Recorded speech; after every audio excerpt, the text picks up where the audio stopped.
नमस्कार लाडक्या बहिणींनो, आज आपण लाडकी बहीण योजनेच्या केवायसी बद्दल महत्त्वाची माहिती पाहणार आहोत। विशेषतः त्या महिलांसाठी ज्यांचे पती नाहीत, वडील नाहीत किंवा कुटुंब प्रमुखामध्ये नोंदीत अडचण आहे। सगळ्यात आधी घाबरायची गरज नाही। काही लोक अफवा पसरवतात की अशी केवायसी होणार नाही, योजना बंद होईल, फायदा मिळणार नाही। हे पूर्ण चुकीचे आहे। सरकार अशा प्रकारांसाठी अतिरिक्त वेळ म्हणजेच मुदतवाढ देणार आहे। आता पाहूया यासाठी काय काय कागदपत्रे लागणार आहेत। यामध्ये Aadhaar card, bank passbook, ration card, रहिवासी दाखला, विधवा प्रमाणपत्र, लग्नाचे प्रमाणपत्र किंवा ओळख पुरावा ही सर्व कागदपत्रे तयार ठेवा, त्यामुळे प्रक्रिया सोपी होते।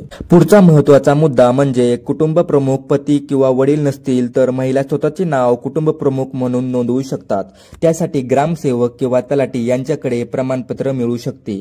ही कायदेशीर प्रक्रिया आहे आणि यामध्ये काही लोक नातेवाईकांच्या नावावर केवायसी करतात। कृपया असे करू नका, कारण भविष्यामध्ये योजना बंद होऊ शकते, तुमचा हा हक्क जाऊ शकतो। सरकार हे अशा विशेषतः प्रकरणांसाठी तपासणीसाठी वेळ देत आहे, म्हणजेच मुदतवाढ मिळणार आहे। त्यामुळे घाई करण्याची गरज नाही। एजंटकडे पैसे देऊन काम करून घेऊ नका आणि यामध्ये आपल्या सरकारी केंद्रामध्ये जा आणि आधार कार्डची माहिती अपडेट करा, पडताळणी करा। आणि हो लाडक्या बहिणींनो, फसवणुकीपासून सावधान राहा।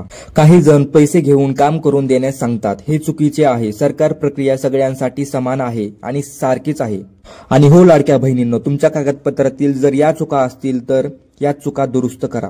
यामध्ये आधार कार्डाचे नाव, जन्मतारीख चुकीचे असेल किंवा रेशन कार्डवरती रेशन कार्डचे नाव चुकीचे असेल, बँकेमधील बँक सिग्नेचर जुळत नसेल तर अशा चुका केवायसी करण्याच्या अगोदरच सुधारा।